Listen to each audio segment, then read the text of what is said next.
Here is why the higher education is indispensable in terms of the overall development of Bangladesh.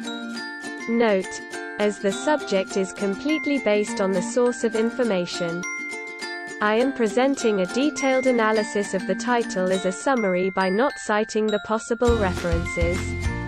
In a word, the progress that has been made in the country since the independence of Bangladesh in the aftermath of the 9-month bloody war of the year 1971 is nothing but astonishing.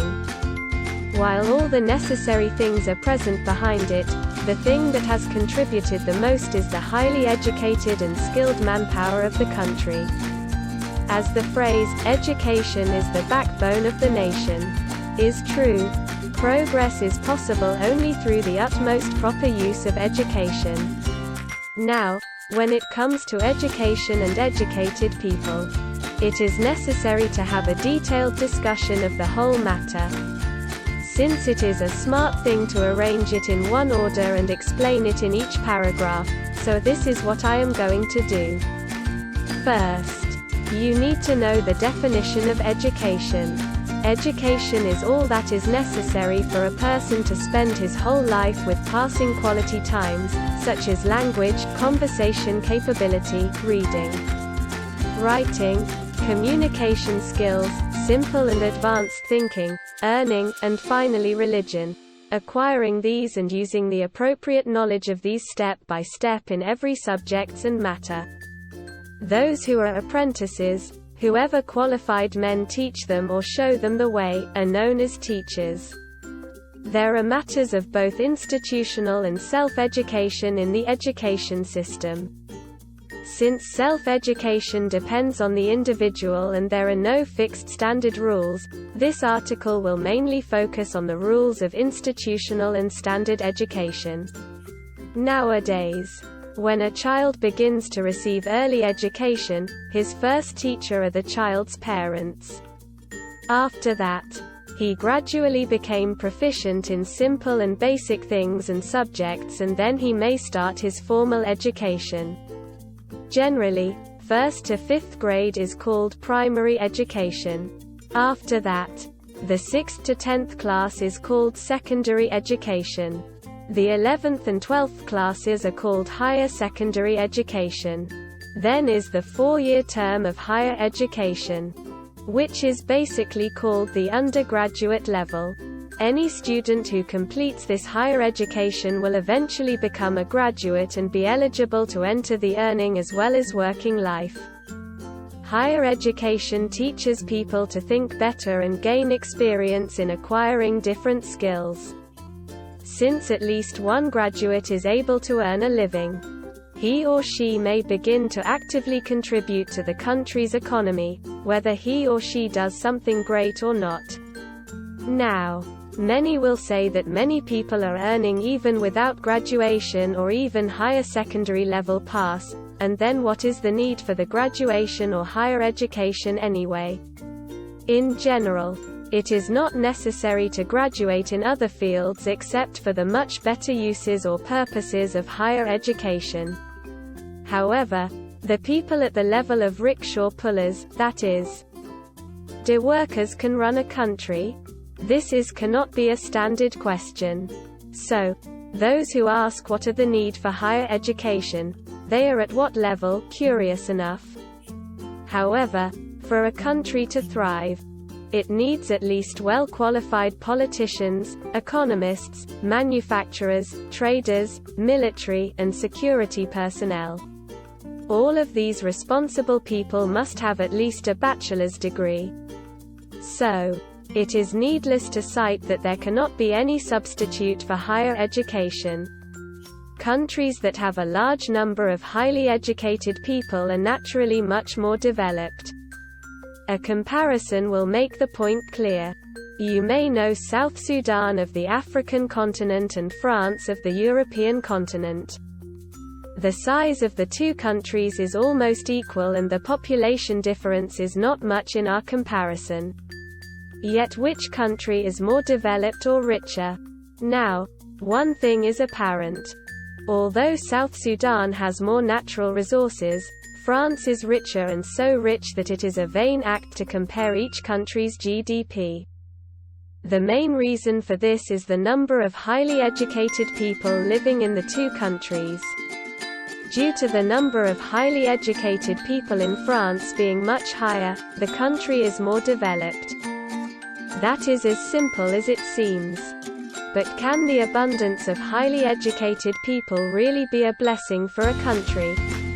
This particular issue is again quite controversial. So, first of all, I am talking about the need for highly educated people in the country based on the comments and proven information of the common people of Bangladesh. Later, gentlemen, I will tell you the reasons why our children should be or must be taught higher education. The allegations against the highly educated on the basis of common people's comments and proven information are: what is the problem if a Bangladeshi farmer spends his hard-earned money to give his son a chance to move from the village and live in the city and educate him in higher education? What were the benefits of being in the village in the first place? However, if one can be highly educated, then one can be self-reliant. But the tendency to earn extra money is more noticeable, besides being into not worrying about society that much. And the highly educated people know very well how to earn extra. As a result, if the income of an ordinary person is limited, he tends to spend his earned money equally among his family, and there is no question of spending recklessly. Similarly, highly educated people often end up misusing their advanced capability of thinking and creativity, which is a proven fact. The technological advancement that has taken place in the world since the Industrial Revolution has been led by fully qualified, highly educated people. But at the same time, many evil deeds have been unleashed too, such as automatic weapons, intercontinental ballistic missiles, nuclear bombs, etc. If it is said that you want to make a weapon of mass destruction, then you have no other option but to use science. And to use such science properly, it is important to be highly educated. But if everything is like this, then higher education is a curse. In fact, this is not the case. Most of the highly educated may be greedy, antisocial, and corrupt, but we or the country badly need them. Everyone is not a politician, economist, doctor, engineer, product manufacturer, and businessman, are they? They will reap the rewards of their deeds according to their destiny. But the fact that they directly or indirectly create different opportunities for us, that is a better thing and commendable in a good sense. This time, if the number of highly educated people is more, the country will improve more. Let's see how it happens. Suppose at least 50% of the people in Bangladesh can understand English and write a little. Now, English is an internationally well used and an essential language, and its importance is immense. To acquire all the latest technology and ways of making more money, the English language must be used thoroughly. So, how many more Bangladeshis can speak English? But if English can be spoken and used more and more, then our overall tolerance and knowledge will increase in many things. Now, let's show the similarities between this whole incident and the development of the highly educated and the country. The more educated people there are in the country, the more they will earn and eventually will be rich. Most of their extra money will be spent again in different sectors of the country, and as a result, our economy will improve a lot. After all, the highly educated always use creativity. Thus they can think of anything in at least two or more ways. In this case, they will be able to play a major role in any problem in the country and will be able to work with more than one option. After all, highly educated people are employed in those positions in the country that demands skilled, experienced, and thoughtful highly educated people. So, no one else can do those jobs. Only specialized, skilled, and highly educated people are eligible. So as their number increases, so will the number of positions and opportunities.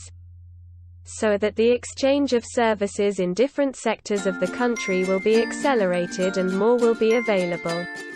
Now, you may have objections at any point, but think about it. Who designed the house you live in? An artist. Used raw materials such as concrete and steel rod. What kind of people with educational qualifications work in the company that made it? Are they rickshaw pullers or daily paid laborers? When you switch on the bulb, the fan turns on. Does the electricity come from the motor that irrigates a farmer's field? If the road you walk on was only built with sand and mud, would you then use a helicopter to transport supplies or goods?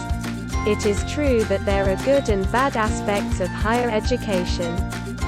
Therefore, a would-be graduate should master and memorize the whole matter before taking higher education so that he can play the most roles in the overall development of the country, and it is going to be a must-have for all the people to pursue that same goal. So, let all of us who are not yet highly educated take the initiative to pursue higher education. And the need for higher education is much greater for the overall development of our beloved Bangladesh anyway. At this point, since there is nothing more to say, a proverb came to my mind suddenly. And that is, an educated enemy is 100 times better than an uneducated friend. I am Raihan Sani, a digital artist and content writer. I look forward to your valuable comments, and you can contact me at any time on my Messenger or Instagram. Just search the internet at Raihan Sani 2002 and thank you for your time in reading the whole article. Raihan Sani digital artist, content writer contact, +880 1830565362 Facebook. https://www.facebook.com/roin.sani/fiverr https://www.fiverr.com/raihansani/